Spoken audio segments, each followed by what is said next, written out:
It's Freedom Machines, and of course we're talking to Mr. FStewart3. Mr. Stewart, before we end this session for today, I think people might be curious as to how you arrived at the studio today. And I understand that you came by way of a metropolitan system called Access Rides. Let's have you to give us sort of a statement in reference to how that operates and the impact that that is having in terms of bringing people who have disabilities into giving them some kind of access. Well, Access Ride is actually operated by Metro government. It's a division of Metro Transit Authority. And what it is a fleet of lift-equipped vans that you can call 24 hours ahead of time. And they can come and give you door-to-door service. Of course, you see I'm in this huge wheelchair, 300 pounds, but they have these lift-equipped vans that can pick me up and take me from point A to point B. And one other thing is that Mayor Purcell has actually put funding into the Transit Authority to make all of the fixed route buses lift equipped. They bought, I think, 51 new fixed route buses, and by 2005, the whole fleet of fixed route buses will be accessible too. Mayor Purcell has put approximately $20 million into building sidewalks to give one access to the public bus line, and so it's worked out really well. And so you think that the metropolitan government in Nashville is quite forward in terms of some of the things that they're trying to do? Yeah, I think so. Like I said, Mayor Purcell has basically put his money where his mouth is about making Metro Davidson County accessible, one of the most accessible cities in the country. But now beyond that, there are some real problems that I think you have already mentioned, dealing with accessibility and funding and whatever. And so we want to make sure that we give you an opportunity to talk about some of those, because after all, you know, you have more information in reference to that than any of us, and so let's have you to do that. Well, over my 12 years, I've worked with probably 1,200 consumers with all different types of disabilities, and their major comments are about the lack of personal care in the state of Tennessee. There is basically little or no personal care in the state of Tennessee. I think Tennessee should take a cue from so many of the other states around the country where they are offering personal assistance program to allow individuals with disabilities to stay in the home as opposed to nursing homes. Under the Americans with Disabilities Act, an individual should be able to live in the least restrictive environment, which that gives a person an option to live in a nursing home or live at home. It's called money follows the person, where your Medicaid money can be used at your discretion to live in the community if you choose, or live in an institution if you choose. Tennessee does not have that policy in place. Well, now, is that a part of the Medicaid Act, to that personal care item? Yes, there are waivers through Medicaid that the states can use to be able to enable an individual to live at home and use their Medicaid funds to pay for a personal assistant at home. There are several states across the country that do that, have great programs, and they work well for individuals. Do you think that these programs would be cost effective to the state? Oh, sure. They would be very much cost effective because, I mean, you know, like I said, it costs approximately $45,000 a year to live in a nursing home. Even if it costs you $40,000 to live at home, that's a $5,000 savings. But the average is just above half of that.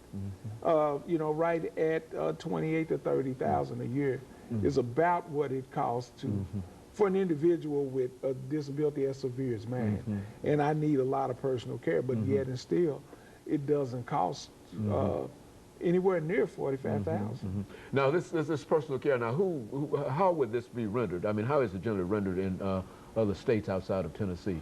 Well, other states have several tiers of personal care, where you could have a healthcare provider to provide you with a person, a nurse, or a certified nursing technician to do your personal care.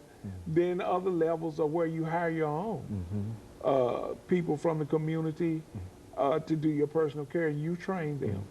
And then some states actually pay family members to do personal care, and of course you do the training. So there are all different scenarios there that can be used for the benefit of the individual with a disability, and I can't say this enough, for the taxpayer. Well, now, do you believe that the state is aware of this? I mean,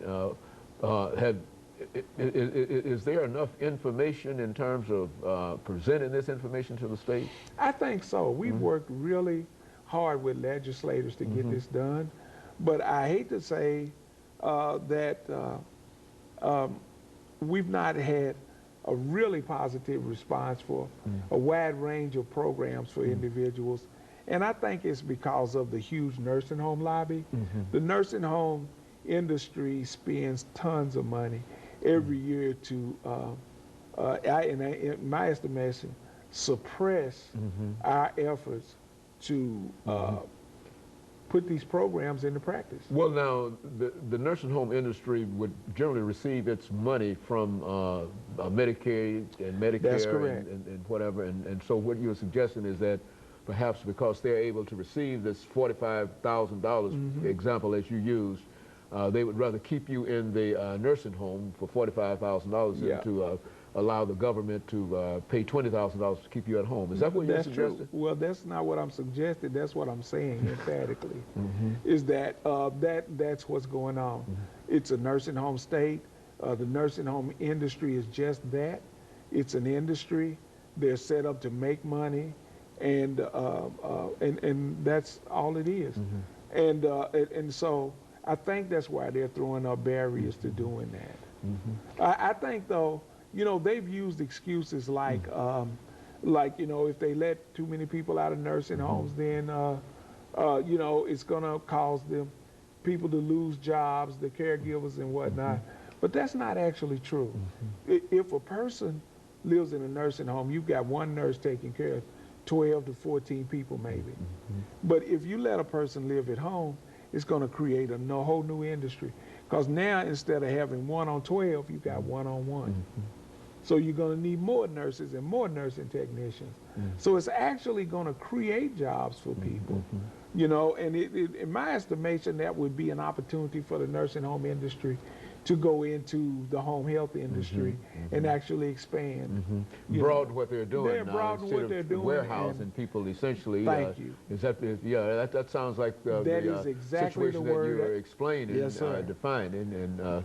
But it would be cost effective if these individuals could get out of. It would be. Do you believe that there are a large number of individuals in these situations who would like to be at home and would like to be out of the?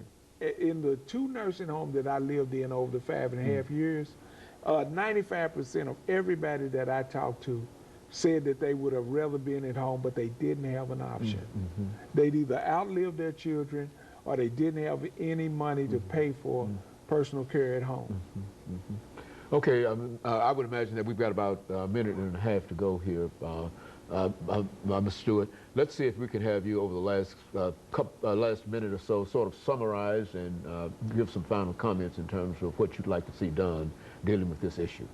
Well, what I'd like to see is the state to stop creating pilot programs which limit the amount of funds that can be used to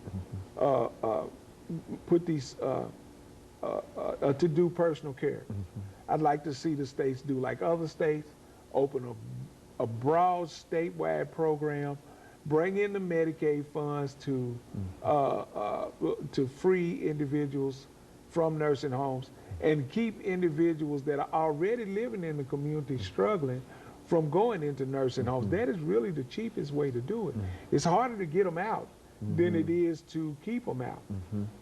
I would like to see the state fund more assistive technology, you know, for people to be able to live at home. Very good. And of course, Mr. Floyd, let me thank you over the last few seconds that we have of coming by and giving us that excellent information today. And of course, let me encourage our audience to tune in again next week for another informative edition of Comments. Thank you and good morning.